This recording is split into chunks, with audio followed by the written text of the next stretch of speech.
Alors, nous sommes en direct, Lélo Lundi, à la plateau de magazine Tolobela Congo, na numérique télévision en direct. Merci à les téléspectateurs pour la fidélité.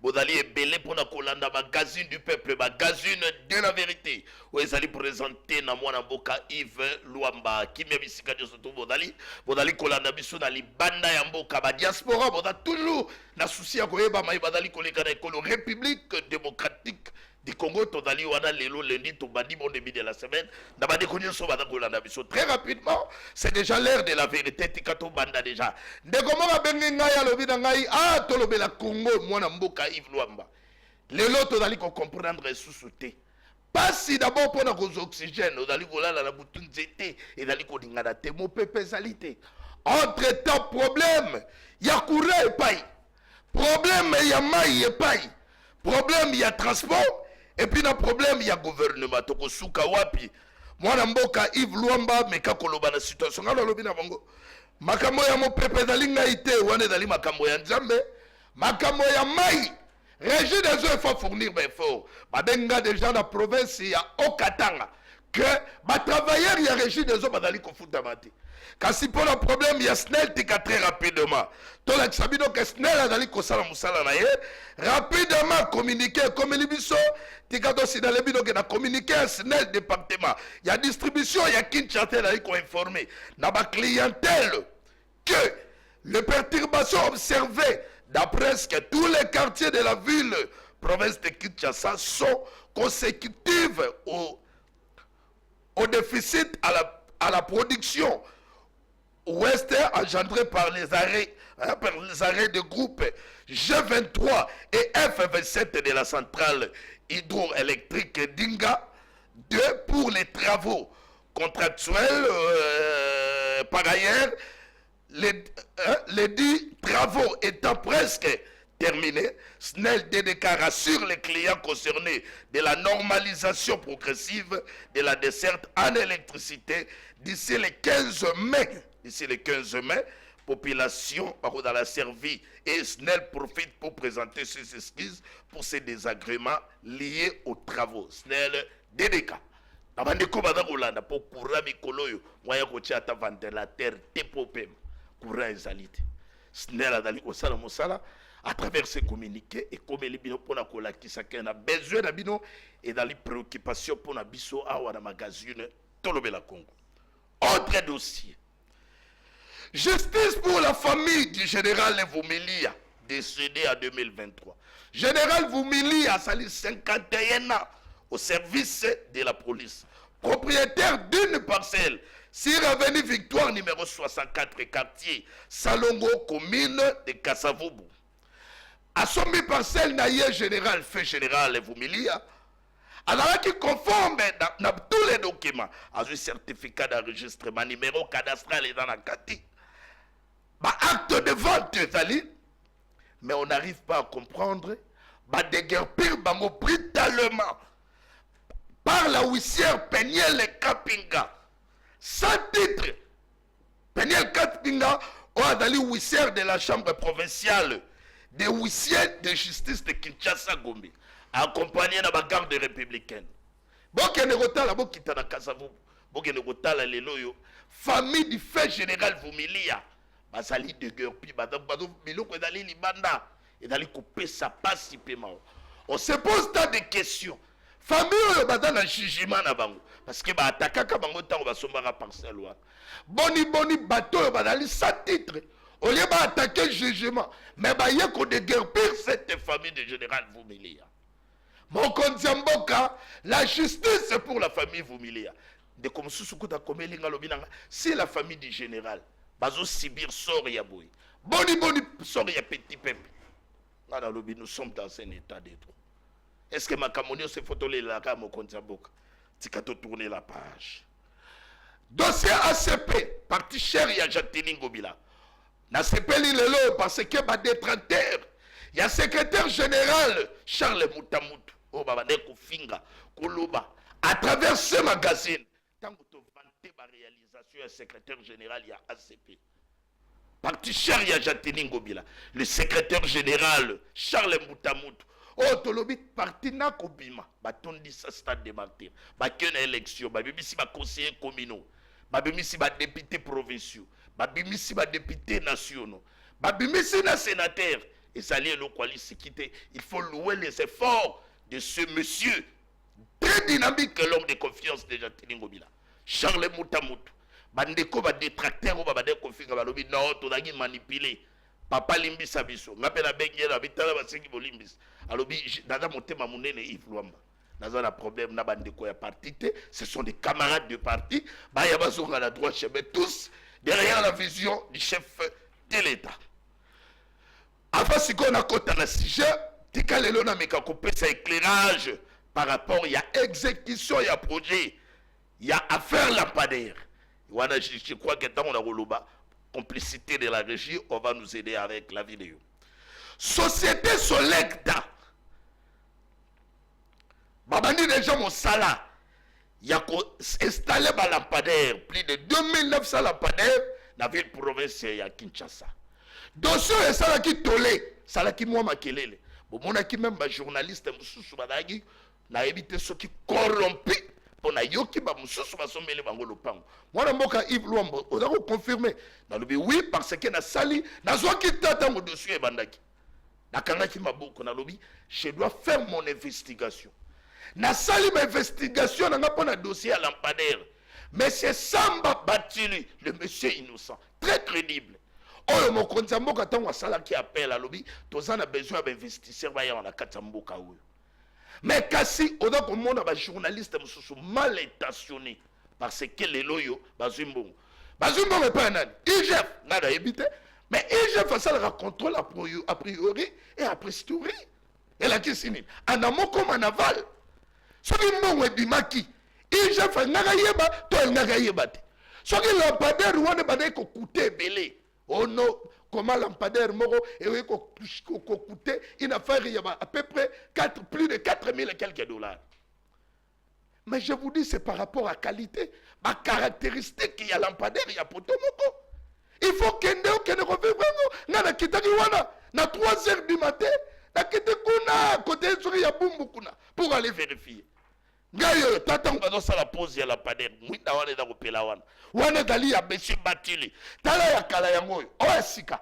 O bono ko mona da kopela. O ya kala o dali société moko proton. Ya ba indie o bazali ko soutenir ba journaliste bazali ko finga le monsieur crédible les Maliens Samba Batili. Tala biloko na bango ya kala o. Poto moko kutaki plus de 6500 o ya bango ya kala. Ya monsieur Proton.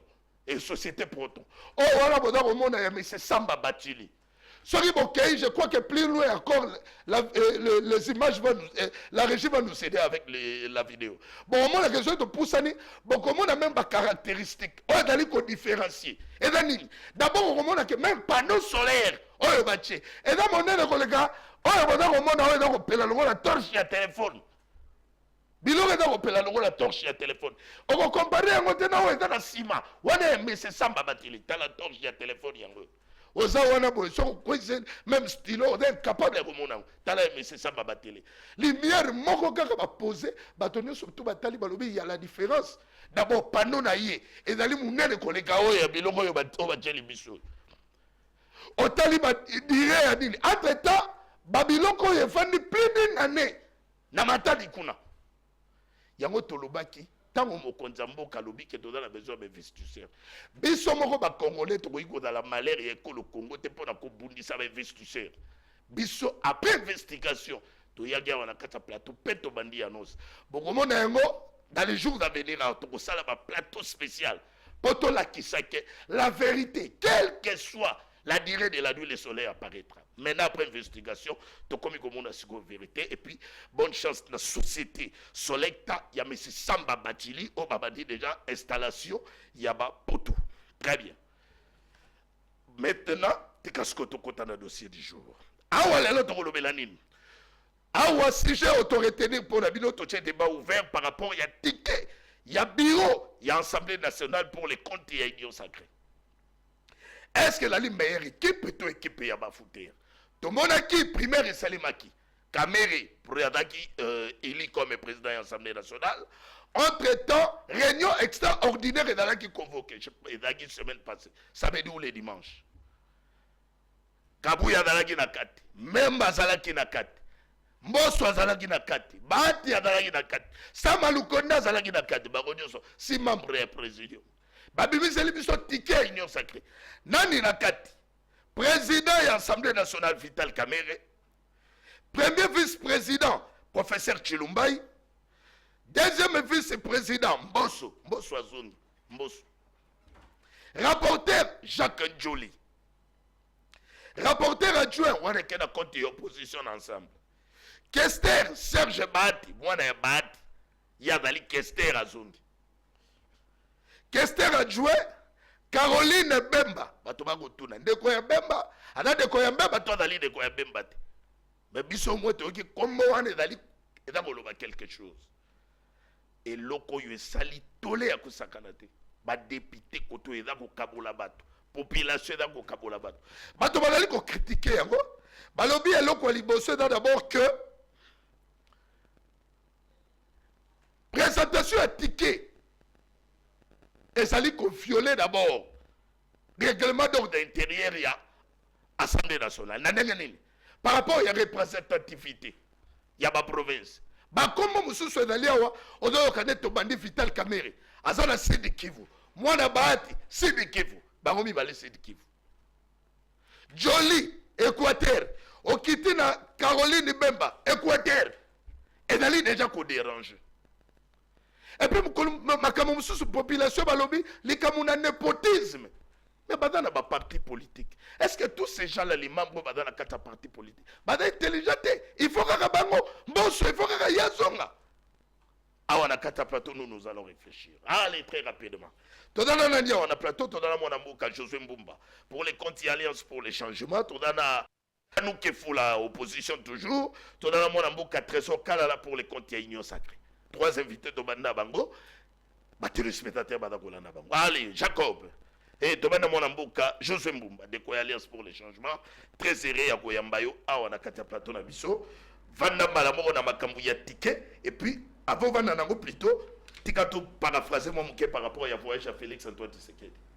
Oh, comme il m'a cambouré ça là des débats itinérants, comment dire ça soit humilié et tout ça. Gabona Lobia, merci la régie d'ailleurs pour la complicité. Est-ce qu'on peut suivre ça un peu? Parce que nous autres personnes moi makelele. On suit. Aidez-nous avec les sons. Ngolodois pour son court séjour. Après un repos d'1 quart d'heure, son premier visiteur est déjà là. Bienvenue chez moi, président.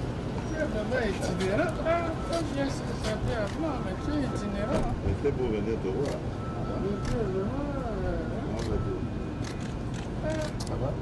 Ils vont s'entretenir pendant près de 45 minutes, mais rien n'est filtré de ces tête-à-tête. Il va convier ensuite son hôte au déjeuner en raison de la commémoration de la mort de Mama Mouebara, mère biologique de son homologue.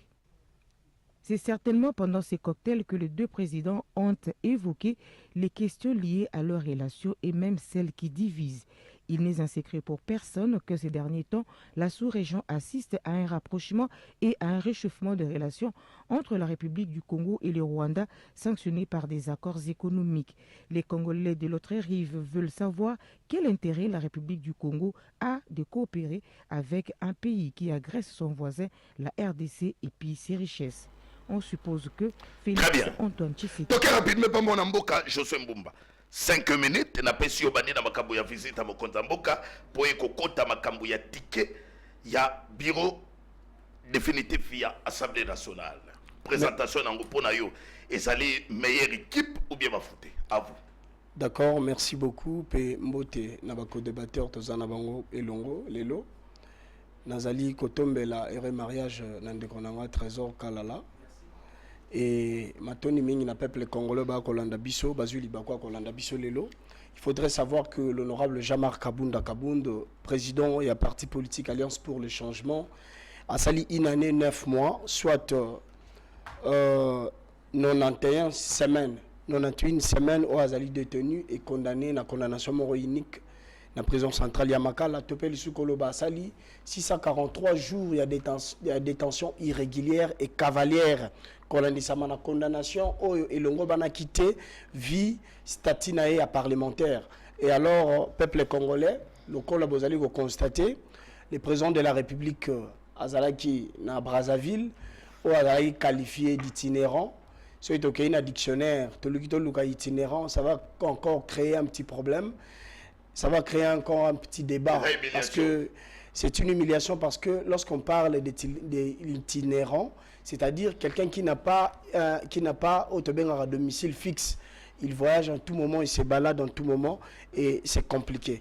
Par rapport, il y a question de il faudrait savoir que ticket à union sacrée, ezali eloko peuple congolais et qu'on s'attendre na eloko te parce que bazali bato oyo bauti na braquage électoral o bauti na hold up électoral bazali fruit ya kimoyibi lolenge bomoni batie monsieur Vital Kamerhe na baninga na nyonso wana ba collaborateur na ye bazali bato oyo peuple congolais tokoki kozela pa na bango eloko te parce que lolenge na lobby tozalaki awa na ba élection tomoni lolenge élection elekeli tomoni ba machine à voter moto akola nango na ndako misuku batiaki yango lokwa bacoussin donc comprenez que lelo oyo lolenge bapesi biso ticket oyo ezali ticket oyo mpona ba éventualité na bango oyo tobengaka ba intérêt mesquin ba intérêt ya mabumu na bango oyo bakosala la population ata eloko moko te et nous ne sommes pas concernés par rapport à tous ces bêtises parce que ezali kozongisa lisu mboka na biso sima bomoni awa bazongisi ndeko Christophe Mbosso mais Mbosso azalaki président Assemblée nationale quel bilan il y a représenté le rôle de la président Assemblée nationale et puis par rapport il y a élection ou élection primaire, tous nous avons constaté que Mbosso n'était pas content. Il content et il a réduit ses ambitions à la deuxième vice-président de l'Assemblée nationale. Il a une honte parce que Montoloro la Mbosso, il a plus de 2 fois ministre dans Mboka Oyo, il a président de l'Assemblée nationale, mais il est incapable d'établir son bilan en tant que président de l'Assemblée nationale. Le seul, l'unique d'ailleurs, Nakati Yabiro Mbosso, où a le courage de dénoncer la réduction des trains de vie des animateurs des institutions, c'était Jean-Marc Kabound. Au moment où Mbosso était dans la jouissance, lui, Jean-Marc Kabound avait fait une proposition au Ezalaki et même qui le lengue konandeko de lycée Sanga pour faire en sorte que va réduire le train de vie des animateurs des institutions.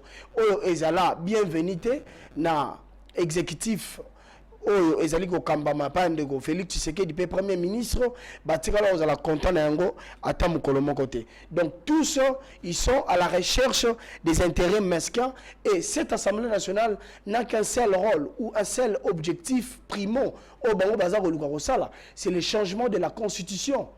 C'est de violer l'article 220 de la constitution. Yango azali komona baluki bato bazala ba wiwiste ngana benga bango ba wiwiste vu que bayebi ke Kamerhe akoki kozala moto oyo tango mosusu bakoki koyebisa X asali Y il faut batia na sima na ye bato oyo bakozalaka nyonso lokola babuke émissaire oyo ya ndeko Vital Kamerhe pour que lokola tango bakoluka basala eloko moko bango bazala lokola alarme ya chef de l'État le col les élites là pour que et le la bango bazo lukaba bongisa et ça l'a bien établi. Donc la révision ou soit les changements à la constitution et ça n'a pas ça na ngote parce que ndeko Félix Tshisekedi ayebisaki biso ke c'était le FCC qui bloquait ayebisa biso sous ezali guerre ya Russie na Ukraine ayebisa ko ayebisa biso maintenant c'est la constitution qui bloque. Or la constitution n'a pas interdit ou soit la constitution n'a pas évoqué likambo ya romata mapa to romata dollar nyonso ezali ko koma par rapport à une incompétence notoire aiguë na bango babotami na yango ba koli na yango ba plonger na yango. Donc comprenez que le bureau, il y a l'Assemblée nationale où ils allaient composer. D'abord, côté géopolitique, ça cause problème. Il fallait que mon européen à côté ouest soit Congo central, topé, Grand Bandundu, base à la représenter. Il y a un écrit à la frustration, il y a un écrit à la désordre, il y a un écrit à la maramounion, c'est comme il y a la créer, la 4 union sacrée. Comment on peut digérer que la union sacrée, ils ont 6 têtes. On va la décision, il y a une union sacrée. Autorité morale de trésor kalala azal la brouette. Donc il y a une décision par les 6 personnes, il y a comme étant exécutant. Imaginez, na lisanga la bino bozali, mais ça na bato mususu oyo basangala na bino te. Vous prenez des décisions. Ensemble, quand bino les 6, les autres sont mis à côté. Oyo manque de respect pour la bandeko ya nini. Donc, le président Vital Kamerhe ne représente pas également la bonne valeur. Parce qu'il faut que tous ayons la bonne valeur. La institution, la deuxième institution, il faut quand même la valeur. Ndeko Vital Kamerhe a un antécédent, il y a qui moibi. Justice, c'est ça la vaille. Écoutez, le chef de l'État l'avait bien dit que nous avons une justice malade. Ce qui justice à la veine de Vital Kamerhe. Combien plus forte raison, chef de l'État, va croire dans un côté, nous allons croire à ces bêtises. Donc nous n'allons jamais croire à ça. Tous nous avons vu comment est-ce que le procès était déroulé. Pébissonneurs sont au tirage. La conclusion, Nabiso, donc comprenez que c'est des désordres. La parole ne monopolisez pas la parole. Voilà. Si vous avez rapidement, tout ce côté opposition, tout ce qui est mon trésor Kalala, action-réaction, ou qui mon amboka Betty Baharme a prêté déjà ticket d'abino et à l'obé népotisme, et puis d'abord respecter l'équilibre géopolitique et d'abord violer l'esprit et le règlement d'ordre intérieur et l'Assemblée nationale. D'abord, première réaction, la présentation est ticket. Merci beaucoup, Ndeko Luamba. Nagope Sape Mbote Nandeko Josué. Je reçois vos félicitations. Na PCP Mbote na Ndeko Danou. Pe na balandinyo so oyo bazolanda na tongo ya lelo. Na kobosa na te ba membre ya mouvement patriotique Sentinelle de la Nation. Oyo nga moko naza initiateur nango. Alors, sans plus tarder. Ok, plan. Ezakala, c'est depuis 2010. Mais l'Ongoli n'a pas parti aux salariés. Non, c'est un mouvement patriotique. Okay. Ça n'a rien à voir avec le parti politique. Okay. Non. Pas de problème, merci pour l'éclairage. Et d'ailleurs, pour l'émission d'aujourd'hui, Nazoloba en tant que sentinelle de la nation, pas en tant que membre, il y a AADC. Sous la mabé, hein? Non, na lobby pour l'émission à Lelo. Je parle en tant que sentinelle de la nation. Allez-y. Donc, ne mêlez pas mes propos au parti. Donc, Trésor Kalala, voilà, parle en indépendant, n'a sali mise au point, mais beaucoup plus dans le cadre d'un mouvement patriotique, nanga, sentinelle de la nation, autobeng na mukuse Sénat. Ok. Avant de répondre à Mutuna Nayoana, il faut la marche arrière par rapport à Oyo Koloba, Makambu, ya Sassou. Oh oui. Je vois les réseaux sociaux piluler, mais en tout cas, sans raison. C'est simple. Je ne vois aucune part où Sassou Azo est humilié, président de la République. Écoutez, il existe un écrivain, un professeur d'université, Charles DeVos, dans son livre Équilibre des nations, Azolo Baboui, tous les chefs d'État sont des ambassadeurs majeurs. Vous allez comprendre? Tous les chefs d'État, le président Nyonso de la République au Monaka, ce sont des ambassadeurs majeurs. Et traiter président de la République, ce n'est pas d'itinérant. Que veut dire un ambassadeur itinérant? C'est simple. Ambassadeur itinérant est chargé d'opérer dans plusieurs pays, régions ou parfois occuper un siège dans une organisation internationale, ainsi de suite. Donc, du fait que le président de la République est appelé à appliquer ou à opérer plusieurs charges, il est itinérant, mais tous les présidents du monde sont des ambassadeurs itinérants. Okay. Tous les chefs d'État. Ce n'est pas dans le sens. Non, même lui-même Sassou est itinérant. Donc tous les chefs d'État du monde sont des ambassadeurs itinérants parce qu'ils sont appelés à opérer dans plusieurs pays. Donc c'est simple, et ça humiliation. Alors pourquoi appeler? Papa, c'était dans un langage courtois.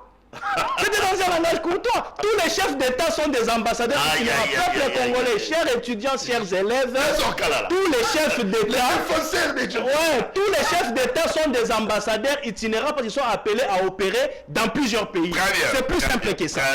Maintenant, la cocotte à Siko. C'est pour encourager les chefs de l'État. Mais effectivement, tous les chefs d'État sont des ambassadeurs itinérants parce qu'ils opèrent dans plusieurs pays. Il ne faut pas parler de milliers. Non. le chef de l'État n'a pas la position. Non, les interprétations. Non, donc, c'est là pour encourager les chefs. Non, oui, donc les interprétations biaisées. Tous les chefs d'État sont des ambassadeurs itinérants parce qu'ils opèrent dans plusieurs pays. Ce n'est pas une humiliation. Tous les chefs d'État ont cette qualité-là. Nalingi na kota siko na mutuna na yo par rapport à ticket. Il y a union sacrée. Il y a des membres du président. Bibino ko burete nego da bibino pour ça rapport pour exécuter ma décision au président mezoka. Yves Luamba, je crois que on a eu déjà discuté la question où il y a union sacrée, où il y a présidium, lorsqu'il y a pesa qui ticket, il y a gouvernorat, il y a Kinshasa. Ici, j'aimerais parler en homme libre parce que Trésor Kalala n'allait pas assigner à résidence surveillée à réfléchir. Moi, individuellement, je suis contre ces tickets. Pourquoi je suis contre ces tickets? Parce que j'estime que dans l'union sacrée, et plus particulièrement le présidium, ne respecte pas les partenaires, ne considère pas les partenaires. Makamone Salemaki n'a pas gouverneur. Nous étions surpris de voir un gouverneur, plutôt un secrétaire général d'un parti politique, présenter ticket union sacrée lors d'une matinée politique. Il y a parti politique na bango. Alors que l'union sacrée, ce n'est pas un fait privé. J'aimerais rappeler ici que l'union sacrée, c'est plus de 600 partis politiques. Comment expliquer que 600 partis politiques peuvent être pris en otage par 6 partis politiques? Et même si vous prenez bateau en otage, mais faites des choses rationnellement, de manière à ce que les gens se sentent qu'ils sont respectés et considérés. Dans la gouvernorat, le ticket Oyo va présenter Bisso Union Sacrée. Daniel Bumba UDPS. UDPS est la première force dans la province. Il y a Kinshasa. Ok. Mais la deuxième force, c'est quoi? C'est ACP. Justement. En principe, par élégance politique, il fallait peut-être ceux qui titulaires à UDPS. Écoutez, Ngobila, ce n'est pas ma tasse d'été. Moi, je n'apprécie pas Ngobila. Mais ici, je réfléchis à un homme libre. Je suis lucide. Vous comprendre? Vice-gouverneur, il fallait Azala Moutouya ACP. En toute logique, parce que c'est la deuxième force. À défaut que Azala vice-gouverneur, parce que MLC est la troisième force. Alors, comme le premier IDPS, Azouaki, gouvernera, et bien le deuxième, il fallait avoir par exemple l'Assemblée provinciale. Babi Ngobila n'avait pas voulu obtempérer. Écoutez, membre du président. Moi, j'ai réfléchi dans la logique. Je ne suis pas dans la politique politicienne. Moi, je suis dans la logique des choses. UDPS premier, ACP deuxième, MLC troisième. J'estime à mon humble avis, en tant que citoyen libre à penser et libre à réfléchir, premier, UDPS, il fallait avoir gouvernorat, ce qui est tout à fait normal. Mais deuxième, il y a ACP. Il fallait avoir peut-être vice-gouverneur. Mais comme vice-gouverneur, si troisième, il y a MLC, en toute logique, président et assemblée provinciale, il fallait avoir la ACP. Et ainsi de suite. Et je crois que ça va faire considérer ma partenaire. Je ne veux pas m'attarder sur ça. Voilà déjà qui m'beba à Liboso, j'avais dénoncé, je n'étais pas content. Nous sommes plusieurs partenaires de l'Union sacrée. Bon, ça les tickets. Il y a gouvernorat, il y a capital. Je ne sais pas, le débat s'est passé où, quand, comment, c'était quoi les critères. Moi, j'ai dit, si vous ne pouvez pas inviter tout le monde, au moins informer aux partenaires que tel jour, il y aura telle opération, à tel endroit, voilà tel critère que nous avons posé. Peut-être que ceux qui ont aussi ça. On peut choisir quelques parties comme témoin. N'a pas eu ticket parce que d'abord. Vice-gouverneur à Kinshasa? Non, moi je ne suis. Non, ne me mêle pas. Quelle est la raison? Yves, quelle est la raison? On m'a dit que Katanga, relancer la logique. Voilà. Parce que quand tu dis la salle d'apporter, parce que tu mélanges les pinceaux. Ok. Relancer la logique, il y a raisonnement. Na téléméli ticket parce que et ça lit large consensus et ça imposition et ça dictature dans les 6 membres se sont réunis dans le noir. Va discuter, va salir ma concession et puis ils viennent nous imposer ça. Pendant que nous sommes aussi dans l'union sacrée. C'est comme ça que Trésor Kalala a dit non à la dictature. Nous ne sommes pas de moutons de panurge.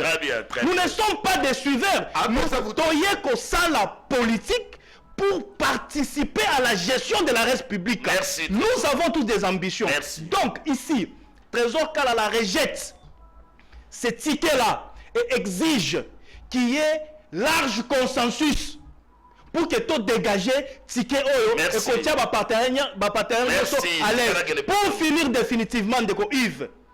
Au-delà qu'on n'a pas respecté les partenaires, ils se sont réunis dans les normes pour se faire des concessions, mais nous constatons que nous devenons même accompagnants des membres de famille. Donc, moi je suis dirigé par le papa maintenant de mon ami Serge Bahati. Après maintenant, ce n'est plus son père qui va me diriger, c'est maintenant mon ami qui va me diriger. Donc, ses enfants vont diriger mes enfants. Moi, je suis venu ici sur terre, j'ai fait la politique, pourquoi? Allez, merci. Donc, je crois qu'il faut qu'on se respecte, qu'on se considère et que l'on fasse le choix dans la rationalité. Moi, j'exige une large consensus pour que ma partenaire ne se retrouve. Merci, mon amour. Bon, pour ce parti, moi, je dis ici, oh là là là là, écoutez-moi. Tant que bongo, j'étais d'avis avec toi. Ouais. Maintenant, moi, je te pose la question, position et parti na yo. Bandimi yango. Écoutez, jusque-là, je dois être clair, on n'a pas encore fait un débat sur ça. Très bien. Aussi longtemps, on n'a pas encore fait un débat sur ça, je ne peux pas dégager la position du parti. Mais ici, je parle en tant que sentinelle de la nation et à titre personnel, comme un Congolais, oui, qui réfléchit librement, sans être assigné en résidence surveillée de réfléchir. Merci. Et engagé parti na yote. Effectivement. Mon amour, très content quoi. Yamba yo lelo lendi to bani na yo magazine to le la Congo ba Congolais ba ko landa yo inutile na bandela mutuna. À vous la réponse. Oui, merci de Yves Mbote na mandeko to zala ma plateau. Précisément de ko ngaza na ngambo ya nyo sali régime ba raté. Ya matérialisme ba kontarande ya ba bonani. Ya bisengo na bisengo mandeko Yves ngai na le bela peuple na ko yiko le kate magambo itali peuple. Sana le belango na yoki na biscuit na yo melimbisa ngai naza kotake loka liboso ezali la SNEL. Okay. Yves, on ne peut pas venir à la télévision congolaise sérieux honnête à côté de la SNEL, non. Parce que ce dernier temps, on a chemise on a la tina iba tala mkona la tango sude. Si on a la chemise aussi, je me rappelle bien. Si on s'allait à Nimouket, c'est plus de 4 ans. La la tango pourquoi? C'est parce que Kouré Zati. La chemise on se barre pas ça pour n'en sili. Parce que les moyens qu'on répète cette émission na kitambo. C'est dernier temps ça ne va pas na courant. Parmi bateau baza ko aider tata mokonzi kolo te na Congo. Eza na entreprise moko la SNEL. Eza na muntu moko kombo na ye Kabuya. Bateau ba problème. La SNEL et Kabuya. OK. Je te l'ai dit. Kabuya ouais secrétaire. Il est secrétaire général IDPS. Ya zo ça sali. Aye mutazo aider tata mokonzi kolo te. Mbutu eza na nyonso que c'est lui qui est le problème. Parce qu'Azali, oui. Ou Azali patron. Ou Azali hypocrite. Mazako ide pays de peste. On a ça comme ça dans le pays Bosimbo. Aujourd'hui, insécurité. Aujourd'hui, Kouloula. Aujourd'hui, même paiement. Yves, j'ai talent de quoi Azam Fati a nyo salé. Et donc, Bango Baya na pouvoir depuis Baya 5 ans. Oye Baya Kinango, ti le matate na Congo, le matate na Congo, je mets quiconque a devait ça moko yango Kachini. Kachini matate. Oye Zaka mi bali 500, il y a moins de 500. Nyo se tika les aya combattre. Même aigu à main. Même Bajoka, nyo se aya combattre. Même Ayawana Yebiango. Je mets quiconque a défié par Kachini. T'as raison. On a raison. Il a raison. Il a raison. Parce que les seuls l'unique journaliste sont Zambala na Gizayo. De la Zako Babinza Batili Musala Zolanda. Zambi, Izangai. Na bossé peu possible Zangala. Allez, c'est pour te dire que tu as 28, mon frère et ami. Et dans quel jour, dans les Cambolobi à Balampade, les dossiers, je les maîtrise aussi mieux comme toi. Mais je vais te dire une chose, l'honnêteté est obligée dans des petites choses. Si Nature a compté à Balampade, il fallait s'il a depuis 2022, les autres en 2024. Même si ce monsieur-là parti, avec aussi ce Balampade, Azan a une fonction. Il n'a pas respecté le contrat. L'exonération posée problème. D'accord, Yves, à Zimbabwe, l'exonération à Paloto, il y a des exonérations de la situation de ministre des Finances. À l'équipe, il y a une bouche roche. Il y a personne qui peut vous sembler là-dessus. D'accord, Yves, je vais te dire encore, il y a encore par lampade, il a mis $1500. Oyo, éclairer ma casque, le lampade à 4. Non, je vais te dire. La caractéristique qu'il y a pièce, on a la taille comparativement. Dans le Kefoula, ce n'est pas le sujet du jour, mais moi je serai avec toi. On va faire une descente ensemble. modèle construction basala somaki ba lampadaire ya $1500 éclairé koleka ba lampadaire à 4000. J'étais parmi les journalistes qui étaient appelés. On joue ba lampadaire yi à 17 dimanche, il y a à peine à 12 heures. Là, j'ai tous les éléments qu'on m'avait donné pour cette affaire. Je maîtrise ça très bien. Moi, de ça, lampadaire, nana ba les mains à côté, nana ba les mains à côté, j'ai appelé. Je ne vais pas te le dire, tu mon ami, les journalistes ne se mangent pas. Mais je n'ai pas tiré. Ben, il y a un mouton à côté, vous n'avez pas de débat. Pour te dire que là, pour un qu'il est dans le wash, la dossier. Moi, ce que je veux de Koïv, tout le monde a débat à contredire, il y a Bouzoba. Il faut accepter les autres. Dans le régime de Koutilombo, ils ont accepté mon gratuité. Tu as besoin de nous amter, ils ont battu balé au bac, scellé. Je ne vais pas sur le cabou qui n'a pas la linguette. Tu as besoin de nous amter, ma bé. Tu as besoin de nous amter, tu as la place à linguette. Il faut travailler pour ça la double qui a linguette. Parce qu'à Tiki Bar du Colo. Tu as la en général, la service national. Il faut travailler double en général. Je te dis, oui. J'aimerais bien que je te dis, quand on est dans le Roche, je vais attaquer. Je mets quiconque à défi. Je vais dire à mon ami, Trésor Kalala, qui est mon ami, je lui dis, mon frère, il faut quitter la chose avant que la chose puisse se quitter. Vous êtes hypocrite. Dans la vie, il faut s'assumer. Tu sais, dans la vie, il faut s'assumer. Le là où tu bats, là, comme papa, ton enfant va dire, voilà, mon papa est patron. Dans la vie, il faut s'assumer. Tu peux quitter aussi l'union sacrée. Toi là. Parce que tu n'es pas content. Oh là là là là. Oui. C'est l'hypocrisie. Seulement, problème en négocier le mosaïque des amis. Les collaborateurs négocient le mosaïque pour combattre d'autres collaborateurs. Alors bien, Ngobila a été combattu ici. Comment quelqu'un qui a été deuxième Fox. Je peux t'informer encore que Babylon a assainissement, Babylon a assainissement. Babylon a assainissement, Babylon professeur Didier. Oh, Ngobila a signé le bâti qui est Michel Zanangola. Oh, et Tigalika après, il y a Bandeko Babou, il y a une autre Babi, et Koyan Tema de Langobila Longwa, pour être législatif à bateau. Alors que je vais te dire ça, la vérité. Tu sais que le Conseil d'État a notifié député Ngobila, une dame, qui est liée à Nsele, depuis avant les élections. Elle n'a pas voté pour le gouvernement ni le sénateur. Jusqu'alors, cette dame a menacé, a été. Alors que le Conseil d'État a des sous-guisés parce qu'elle est de Ngobila. Qui ne sait pas. Mais quand Ngobila est en train de souffrir ici, il n'y a pas de Ngobila, personne ne dit ça. Mais entre-temps, dans nos faut la ticket, quand même, on a compté. On a déjà, on a compté la valeur des antivalets. Donc, aujourd'hui, c'est Kamele. Qui ne sait pas que Kamele est victime? Réunion Salema Kilobi, Nabuto. On a conditionné, Kabou y a député, Kabou y a qui dit, Tata Mokondjokolo a validé le ticket union sacré. Mais il permet, à l'objet de Moutaza libre. Il y a cause à la candidat, la poste à Lingui. C'est pour te dire que ma partie qui va tcheka. Parce que c'est la candidat à Kamere. Au courant quand on va me indépendant. Et donc, le problème c'est que Mbongo. Que si on bâtit un Mbongo, au courant que Kamere va la bousculer. Il ne se passe pas avec Veka. Kamere est victime. Au moment où on a Nanini, Napoto. Et tu as dit na poto. On appelle Kamere Mouibi. Est-ce que bien Kamere Mouibi maintenant? Ou on appelle Kamere Mouibi parce qu'il était directeur à cabinet. Si Kamere était Mouibi, Tata Mokondjokolo aussi. Parce que Kamere agissait au nom de qui? Il y a Tata Dani. Parce que je vais te dire, Yves, qui a dénoncé ça dans l'union sacrée? Personne. Aujourd'hui, Tata Mokondjokolo lui m'a dit dans sa propre bouche qu'un personne n'est pas à l'idée de sa Moussadanga. Mais l'idée c'est combattu par qui? Par les gens de l'IDPS. Alors que si on combat à l'ingénieur, on combat Tata Mokondjokolo qui dénonce tout ça. Vous êtes les hypocrites. Bon, comme ça, donc je vais chuter. Donc, il y a un ticket. Un homme sérieux, honnête, il ne peut pas soutenir ça. Même dès qu'on a tu refuses ou pas, tu seras dirigé par mon abat qui est ton ami. Ça peut être toi, tu es son grand. Azane Guinayo. Ça fait la honte pour Rabino.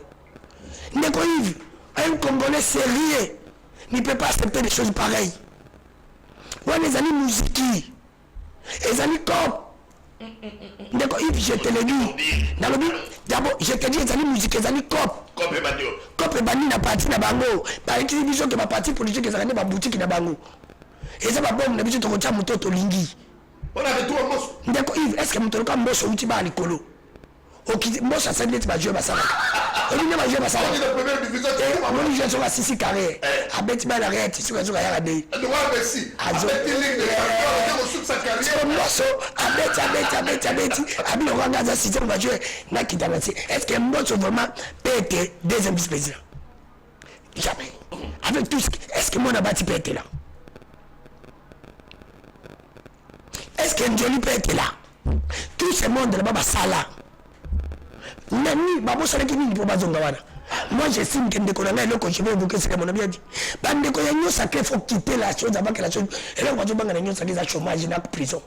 Pour dire que solo ngona nyo sacré comme chômage puis ba okanga yo. Ba pèse ba dossier. Mais celui ba dit honnête, faut pas tourner mandeko qui va tenir ma compte. Parce que moi j'estime que ndeko Yves, tel jour je vais citer. Avec le peuple, derrière nyonso, au régime azo sa la biso. Bato bazali ba victime, o bazali ba inconscient, ezali biso peuple. Mais tout ça qu'on subit. Celui qui est peuple bazali conscient. Réellement dans les régimes au basali biso. Comment on a dit ba trésor kala lo ba mbata na nzela. Oh là là. C'était dit, mon livre. Dans la chose à mon cas, oh le bela Fatima. Oh tu es là la population là. Allez. On dit peuple a 4 dissensions. Peuple a Fali, peuple a Jibé, peuple a Ouera, peuple a Ferré, peuple a rien à Bassa. Parce que même Kabila, même démon, la régime à Kabila, tout ce qu'elle a mona, oh, va te valider l'examen. Je dis jamais vu. Merci. Écoutez,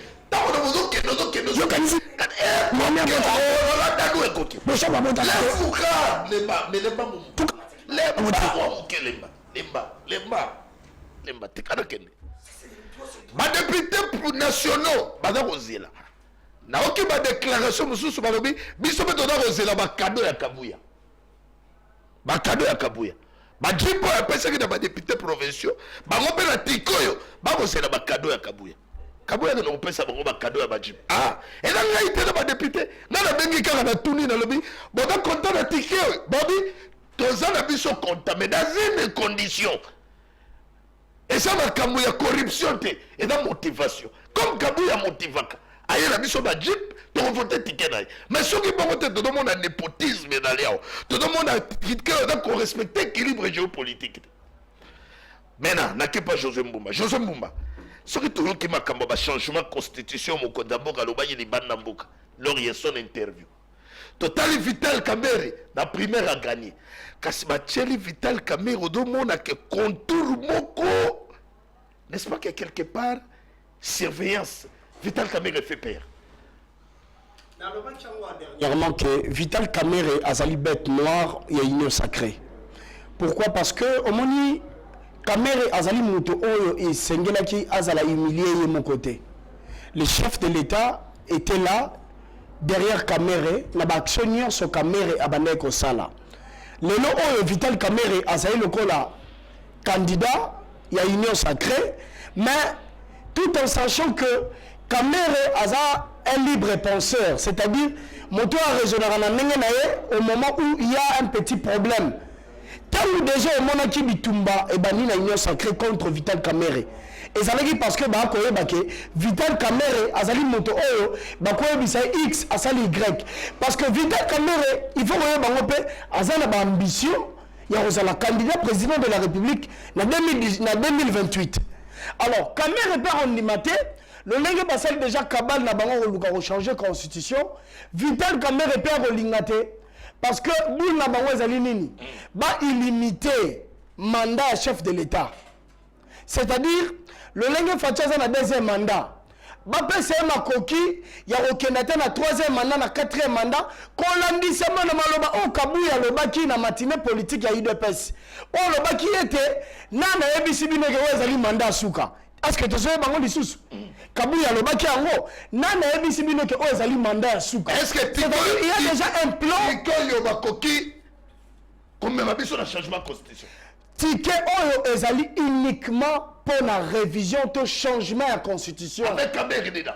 Avec Kamere parce que Bango Nyonso bazali le rôle à Bambo à union sacrée. Bambo président de la République a 6000 maboko pour que koyeba kotakine to koyeba koswa ozali peuple congolais o biso pe tokolinga yango te biso tokolinga yango te lolenge totelemela yango na 2015 lolenge tokotelemela yango lisusu lelo constitution bakochanger yango te parce que nalanda professeur Mbata oyo bato UDPS bamona yo lokola savant en matière de constitution. Donc, en matière il y a constitutionnalisme, il y a le baguette. Constitution na biso oyo ezali la plus meilleure constitution au mokilimo on a tikala rozoate à comparer ngono lokola na États-Unis et autres. Les chefs de l'État le baguette alingara juridisme te. Mais yo makambo yo tangara te. Makambo yo yekola na kelasi te. Lo nenge kanyo rozwa motindo ya koyeba ko changer constitution oyo élire yo à la présidente de la République. C'est la même constitution qui a élu le président de la République, Azala Oye Azali Lelo. Yende Pessi Yango Makoki, Azala président de la République. Alors, comment la même constitution, bah on ne va pas changer en Okaka, tant que Bamoni était deuxième mandat, Azali déjà reconnu. Fouiller ma belligérant, comment ça l'a dit? Écoutez, tant que on va fouiller ma belligérant, est-ce que l'IDPS est zalaté tant que Bandego ça la constitution, l'élaboration de la constitution, l'IDPS est zalaté? IDPS a tinda batute, IDPS a zala, ma union chose ali ko le kalelo, IDPS a zala. Alors comment on le besoin ba belligérant? Et ça le coûta parce que le chef de l'État a ça la poste ça la coup d'état constitutionnel. Il y a qu'on changer constitution au peuple congolais a kolingate. Le col a coulu tout dans à lobby, ceux qui tous avec le peuple moko azali sérieux. Peuple moko azali conscient a kola la nzala, a kola la molini, nazo mboka ndenge nini. Mununge pai, monini pai, bangunge pai, sole pai. Personne qui totali bien. Oh là là. Au moment de la majorité, au moment de la majorité, la chemise à bataillon sacré, ils ont toujours français. Allez, au moment de bataillon sacré, bangomo, tigala ta pardon na loba. Bataillon sacré, bangomo ba ko vivre na pasi, bangomo bazana ni kakatano, ya courant, ya mai, talani par le kanga journée le lenge komi, le kolo li kof, ya maître Baïna, ya mukie. Omona bato lolingi bango kambele na mboka bamoni mboka zali mosiki bakomisi mboka innocent masolo innocent kama memewa na Assemblée nationale omoni primaire ça le meilleur na Assemblée nationale or ezali réunion au resegela que ça le matin au hôtel du fleuve ton hôtel a simanda ko bisika bakenda na suma ba loi qui est le kuta ba loi Assemblée nationale dans le biboy Kaboul l'a dit que tu sais qu'il a désacralisé les institutions. Mais l'institution est sous sacralité. Mais l'institution est comme pour les individus. Mais l'institution est comme une poche à moto. Le lendemain, pour changer la constitution, il est s'éterniser le pouvoir. Parce que la Ligue des jeunes, avec le président parfait, on a repéré ça peut monter. Bazali comme la maman cela va nous sur la partie. Il y a quitte à l'intérieur comme on est de grandes envergures pour nous barrer dans le Merci. On doit mettre ma plan, il faut l'attendre. On a un procès verbal. Est-ce que la régie pourrait aider? On prend des gens qui ont avant de se faire trésor calal. Tiens, un gars qui a battu. Et l'autre swinga na kati na procès verbal wana. Yo kaba kobe boye. Na procès verbal de la réunion, yango wana na kati. Batu ba otanga ngo malgré mission la passe. Balobi boye. Na kati wana basengi na membre ya présidium. Oyo ba ayant pris part à cette réunion, va charger Bango de former et à expliquer aux autres regroupements les convergences qui ont conduit à la désignation des présents tickets. Et puis, Nasuka Balobi, c'est pour préserver la cohésion au sein de l'union sacrée. Quelle cohésion?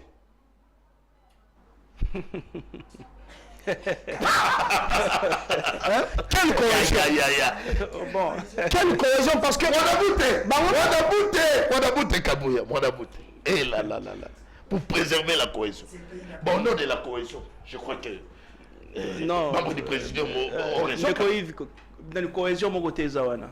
En fait, c'est un ticket. C'est un ticket pour diviser les sous l'ingomba ya union sacrée makasi et diviser même les Congolais. Ok? Écoutez, moi je l'avais prédit, je ne sais pas si c'est sur ces plateaux bien plateau Moussous, avant l'élection. Je suis en train de voir avec l'œil politique que après élection, l'union sacrée va être détruite, il y aura une nouvelle coalition. Moi, je le disais, je l'ai dit sur plusieurs plateaux. Et c'est que j'étais en train de dire, les lots yango ozokoma, donc Trésor Kalala est l'homme le plus heureux. Parce que je voyais qu'après l'élection, l'union sacrée ne va plus exister. Mais ça, je vais téléspectateur, c'est pas là. C'est pas là, vous comptez. Ok.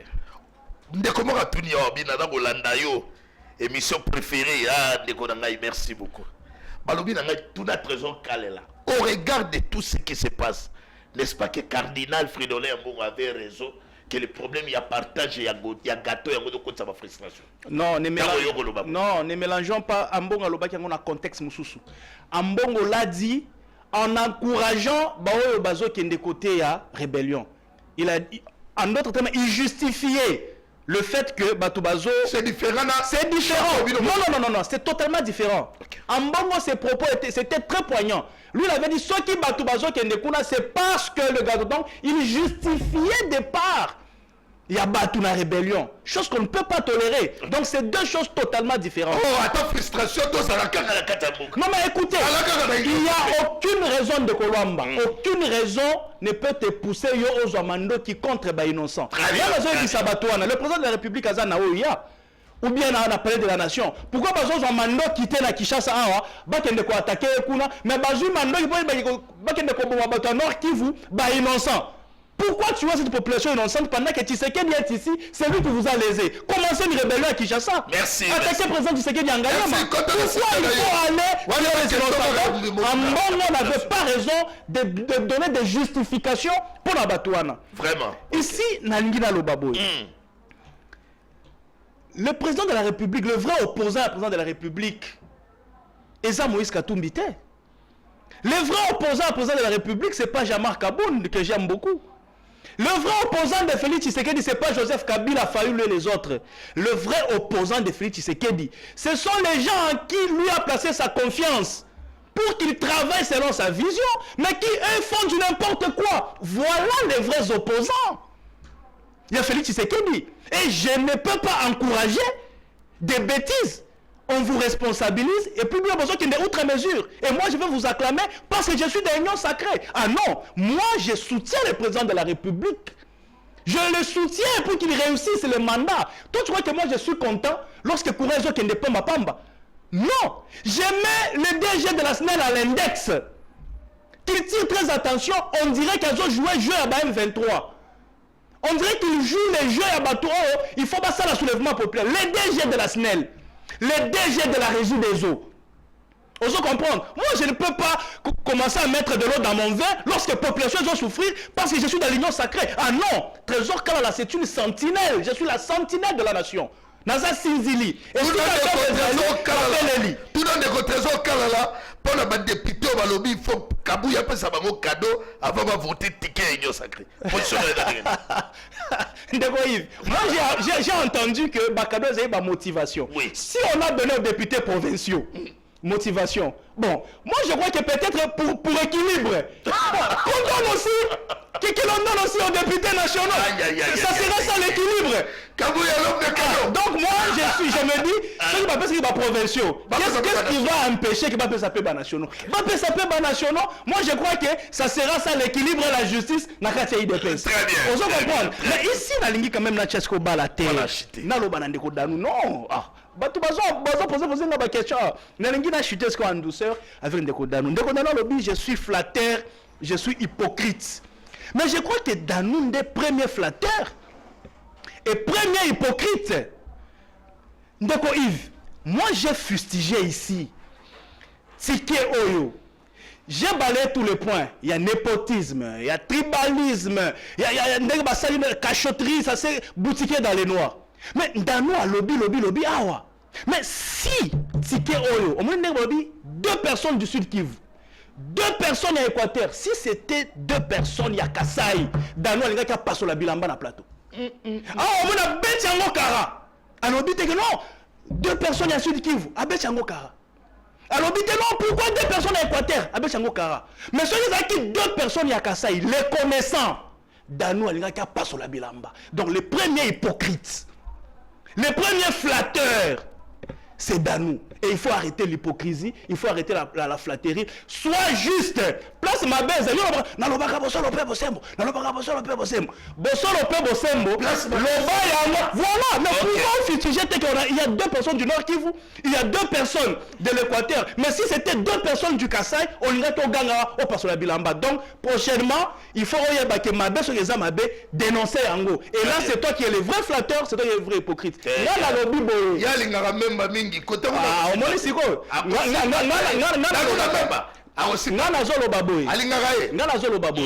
J'ai décidé depuis un temps d'être le plus rationnel possible. Et ça, comme sous te défendre, mais il fallait pas te défendre. Mais l'homme est appelé à évoluer, l'homme est appelé à changer. Josué. Rapidement. Mon frère Josué, c'est vrai, vous accusez les secrétaires généraux. Il y a eu des pestes dire que qui vous a dit que mandat Oyo et un mandat Yasuka. Mais j'aimerais rappeler Andeko Josué que na 40e anniversaire il y a eu des pestes au stade des martyrs. Moi j'étais là. Jean-Marc Kabound dit ceci. L'UDPS c'est une machine à politique. Écoutez, UDPS laissera le pouvoir jusqu'à ce que Jésus va revenir. Donc, ton côté qui a pouvoir ôter, Tim Okoloye soit Kozonga. Ça, c'est Jean-Marc Kabound. Merci. Est-ce que monsieur Josué peut aujourd'hui revenir encore sur ça pour affirmer qu'effectivement, Makambo Yakoumé a le pouvoir et pendant qu'il n'a jamais il a dit ton côté qui a pouvoir jusqu'à ce que Jésus va revenir. Définitivement, Assemblée, la salle de l'Assemblée nationale, ce n'est pas. La salle là, c'est pas une institution. L'institution, c'est l'Assemblée nationale. Mais cette salle là, c'est pour tout le monde. Très bien. Même nous ici, on peut prendre cette salle là et faire nos activités. Dans le cas où Tokei. Alors, mais le makambo ticket de violer règlement, makambo népotisme, makambo ya équilibre géopolitique, ou tikali kolobati. Sur les années, quand on a dit qu'on a vu sur ma casse, on dit, tout constitutionnel, Moulouba, mais voilà, on a bêté mon cas. Ticket, union sacrée.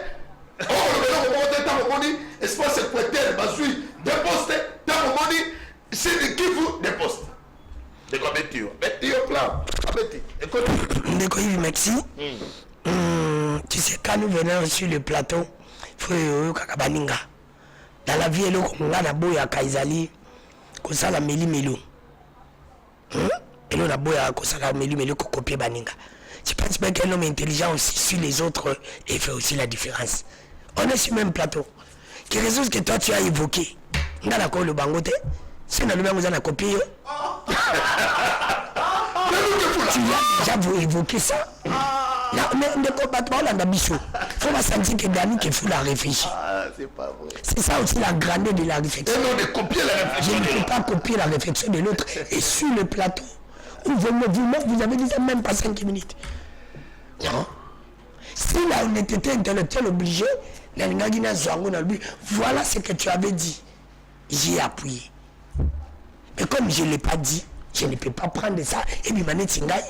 Demande à la députée de même ceux qui n'ont pas une intention que le bas. Même dès qu'on a les mal, reste mal. Condamnons les mal ensemble, mon frère. Condamnons. J'ai dit que Tiki Wan Isaï n'a pas solo. Comment on n'a pas forme, Nango? Mais mon frère, tu sais que ma province est là. Ma province est des Dani qui n'a jamais été représentée. Ma province est de Maïndombe. Nous, on est des victimes. On n'a même pas de ministre. Nous, on n'a pas sa responsabilité à votre dans le Sénat. Dans le Sénat, il faut que tout le monde appelle Moutama Indo Bazala. Nous demandons ça. Trop, c'est trop. Alors que nous, on a déjà voté de continuer le mot. Après la commande dans la terre. Même à Talandoto. Tu n'as jamais demandé à quelqu'un qu'on a dit Balobelaki. C'est pour te dire que ça ne va pas, Yves. Est-ce que nous ne pouvons pas faire politique par nous? Nous ne pouvons pas faire. Nous ne pouvons pas faire politique. Et vous avez dit que c'est ici, c'est vous là. Les gens de l'Union salée. C'est pour te dire que Yves, moi j'ai dit de beaux solo, peu beaux symboles. Que ticket aux années bosso. Ceux qui ne pas député ou bazala qui nommé. Ceux qui balinga Alexa Bisso qui bazali qui nommé te. Il faut pas boire ticket. Nous te voter à Caméré. Parce que quand même, les autres tiennent comme pour dire que bango a une intention à changer condition. Bah dit que pas avec que les catés. Faut battre là. Faut battre. Il y a un moment où on va battre la coca jambe. Parce que vu qu'on a la paix après tout, nous appelons la mission. Il faut la sauver en Nangai. Mais là, ils sont là, ils ont condamné les peuple. Peuple a discret. Mais quand on a dit, ah, sont les alliés à Moutakou na vélo, les mal, le reste est mal. Est-ce qu'on peut prendre Kabouya comme modèle? Kabouya peut être modèle dans ce pays. Les gens Kabouya, la mission que la paix zagi bango zagi motivation. Il y a un conseil pour va débuter motivation. Si c'est pas la correction morale. C'est pas la raison pour ça. Dès qu'on a il est mal, le reste est mal, condamnons ensemble. Et ça m'a bé. Il m'a pensé qu'il va débuter. Normalement, l'élection de Daniel Bumba, il faut annuler l'élection à APK. Il y a un président de l'Assemblée nationale. Il y a un président de l'Assemblée provinciale à Kinshasa. Des élections, il faut annuler. Et les critiques, vraiment, que dans l'état de Congo, la justice n'existe pas. Même les sénateurs, il fallait oui. Merci. Tu as donné un message rapidement. Non, il y a même temps des attentes. Je te donne 30 secondes. C'est pour te dire que dès qu'on a eu, ceux qui n'ont pas la justice, il fallait les annuler. Nous on makambo blé mosala pour copier Kabila, même Kabila ça va gangota mais pour Kabila moi ce sont mon qui moi na neni mokonzi moi na boshab moi na lumani mais le bino bimisi biso on va dire qu'on a to lembi na dieu ba héritier moi je pense que problème à Congo c'est parce que Congo est dirigé par les héritiers faut kangala les héritiers batende allez merci parce que trop c'est tout moi j'estime que la député sont bazali conscient ne voter que jamais et ça, tout le monde va diriger Bichot. Pas tout le monde va diriger Bichot. La même vérité, moi, il dépend de sa salle vidéo à bibliothèque. Moi, je ne veux pas ça. Les parents ont dirigé, comment ils nous ont dirigé. Maintenant, comme ils parlent, non, ils ont des phrases à la honnête. Papa qui sait que nous dirigeons Bichot, nous continuons pas à diriger Bichot. C'est pas ce qu'on est. Papa qui sait que lui, Mimi a dirigé Bichot, c'est comme tout le monde. Alors que moi, je condamne. Même il y a papa qui sait qu'il dit. Dès qu'il sait comment. Même il y a Kabila. Même il y a bateau, moi je condamne ça ensemble. Alors, tous les bandes de bateau, il y a Pamba. Merci Danou. C'est pour te dire que Yves, moi je condamne et je vais finir. Il y a Kobali Kambo le Bagi. Si on ne respecte pas les militaires, alors on va respecter Banane. Les militaires vont la respecter. Je pense que dans une émission, moi je parle dans mon sac général Vumbilia. Et tu m'as appelé pour me dire que cette dame va bengani nandako. On accuse les gens. Il y a un service là où on a comment s'appelle la présidence, la maison civile qui est bangon de battre derrière de ce wana. Nous te mouiller les maillots pour la boca. Et alors mon gars c'est ni na généraux azalilo. O ya zone bague soka kufi. Donc ben na pas ça fait mal. Moi je pense que ça fait mal du coup. Pour ça ça maman 51 au service de la 51 au service de la monnaie de 5. Après il y a la anomi la première degré. Allez merci. On est où avec cette justice. Merci Danou Kefula. Donc cas la moi trop donc la tanga message bango na pesa de parce que va téléspectateur badarola na biso. Bonjour botel la biso botel la biso les cambo ya santé universelle. Ma prestataire madame bénéficier ne bénéficie pas dans tous les hôpitaux. Tolingi prime wana et kota na banque na maboko ya mutu lisusu te président atinda équipe ya suivi tolembi ennemi ya ba congolais ezakaka ba congolais wana na pona bato bada makambo ya santé universelle bada golela ke mongo na bango cette fois-ci et ya na maboko na bango. Bonjour ndeko soki nazotala yo bino na yo kaka bien. Est-ce que vous pouvez imaginer on vous suivait hein? On nous avait recruté depuis 2023 au sein de l'inspection générale du travail. L'inspecteur agent administratif de l'inspection générale du travail, 8 mois impayés. Imaginez vraiment le pays va comment? Vraiment. Et dans les messages, il y a Bandeko Bada Kokomera, Bisso Awarakata Plateau. Mais je crois que ma message est d'aller belé ceux qui te le tanga. Bandeko, le temps nous fait défaut. Dans un message, mon très rapidement. Après, la conclusion. Le vrai opposant, c'est monsieur Félix lui-même. Le vrai opposant, c'est monsieur Félix lui-même. Je soutiens la parole de Ndeko Danou. Mbote na bandeko émission Tolobela Congo pour Nangai Congo et tamboli déjà 5 ans et 4 mois sans président de la République. Kosalana, je n'ai pas compris le message. Donc, sans institution, voilà les messages au Ndeko Alinga Kialoba. Bonjour, messieurs les journalistes. Oui, monsieur Adolphe Mositou, Atongaba, immeuble atonga ba immeuble na constitution ou ya biso peuple to gagner rien ti lelo biso peuple to zaka ka ko souffrir constitution et bloqué na nini. Ah, donc il parle d'Adolphe Mouzito parce qu'il doit soutenir donc la révision de la constitution. Voilà, merci d'avoir téléspectateurs. Tu combien souka? Une minute, et puis tu des annonces. Rapidement, 1 minute. La ligne le Bélanon de Trésor Kalala. Aouti Gotanga Kombo à Jean-Marc Kabound, ou à Saïlara Bango Union Sacrée pour n'avoir objectif ou ezali pour n'aller loter. À Salara Union Sacrée pour n'avoir benga bandekoba pour soutenir vision chef de l'État. Et il faudrait savoir que les buts ou même les rôles d'un parti politique, c'est de conquérir les pouvoirs et les garder longtemps possible.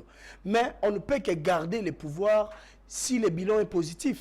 Si le bilan est positif, c'est vrai, Jean-Marc Kabound avait tenu ses propos dans l'anniversaire à UDPS, que l'Axamaïté, UDPS restera au pouvoir jusqu'à l'arrivée de Jésus-Christ. Mais Jean-Marc Kabound attendait, il y a bateau bazali exécutif, mon sala sur terrain. Oui, qu'on permettre à ceux que UDPS, moi même l'élo, ce qui Félix a sali bien, tout le monde vraiment que dans 5 ans, Félix a sali bien. On va dans Libéla. Non, na lobby te revend Libéla. Jean-Marc Kabound a lobby te que Félix a osala Libéla. Il parle de l'UDPS. C'est-à-dire, les lois sur l'UDPS, de Nandela Félix Tshisekedi, a sali bien. Monteur on a ni samana simanato au monteur aux alanetti dauphin. So il basé na UDPS. Et on crée problème parce que déjà Félix Tshisekedi est déjà positif. Et le peuple sera content. Et un peu là, na niveau ya Angola. Donc, Jean-Marc Kabound, à l'obaki Ango, pour la relaxation, parti politique et quand on rappelle la communication, le lengue à Bongo. C'est une communication, le lengue à Bongo, pardon, pour le soukisa, Ndegotozo Kalala Azali, pour encourager à bapesa ba député nationaux ba JIP en tout cas. En tout cas, Nazali koyoka passe na motema, yango moni même bit na bango union sacrée. Oui, vous avez encouragé. Mais quand vous le dites que ma peste ma provinciaux, déjà par rapport à ma provinciaux, on a ça cause problème. Jusqu'à aujourd'hui, ma JIP est en aner. Peu Kabou a menacé ma gens en aner. Alors bien, il faut pas restituer. Merci. Azala qui coincé le micro Eric Ambago la tête. Est-ce que Talibino il faut que ça puisse être bon pour le son de la JIP. Et ça n'est pas si. Rapidement. Ngina rassuré Ndeko Josué que je crois qu'il est intelligent. Totanga ba figure de style dans la classe. Ironie et zakapé figure de style. Donc j'ai tout dit. L'ironie est aussi figure de style. Ici, j'aimerais conclure par alerte en tant que sentinelle. Oui, pour les tickets. Non. Nous allons conclure ma élection provinciale. Attention au loi là-bas, il y a tentative, il y a violation, il y a constitution. Notamment article 198 que les gouverneurs et les vice-gouverneurs sont élus pour un mandat de 5 ans et renouvelable une fois. Mais tout le monde dit que Mama Fifi Masuka a brigué 3e mandat et puis cour d'appel est confirmé en go. Heureusement que l'avocat n'a pas dans le Conseil d'État. Nous mettons en garde cette fois-ci le Conseil d'État. Nous ne voulons pas que l'on viole l'article 108. Il y a constitution parce que les autres accumulent. Il y a des fonctions. Alors que dans la loi là-bas, Maman Fifi Aza, député provincial, en même temps Aza gouverneur, mais à Votaki. Et parmi les Votaki, il y a 7 ministres provinciaux. On va renoncer à quitter le ministère, mais Bazalaki, député provincial, effectivement. Donc l'article 108 est en voie d'être violé. L'article 198 est en train d'être violé. L'article 23, il y a loi sur la libre administration des provinces, est en train d'être violé. L'article 59 et 58, il y a loi électorale, est en train d'être violé. Donc, attention, je chute. Au loi là-bas, il y a un monstre qui est en train d'apparaître. C'est Fifi Masuka qui est en train de devenir très puissant. Et le président de la République tire très attention, sinon elle deviendra un Moïse Satum pour lui au cours du mandat. Allez, Danou Kefoula. Donc, le tiré magazine. Mais ça va de nous rapidement. Et puis, il a des annonces. 30 secondes pour Baïbi minute. Allez-y. On a le barrage participé mawa na bosolo pe bosembo comme on ndeko na ngai Trésor Kalala zali ko dénoncer ko le baké baza ko violer mibeko Trésor Kalala na régime na blessé mibeko a Congo ezalaka mwasi babala était pas beba kalabo viola est-ce non net article pour la changer ba nini majorité tu as mis des salissali mana début mo sala ngoka mpe nakoza kimi na baposte baministre baosala eza violation mbe côté condition moya kimi na baposte fonction et madame changer majorité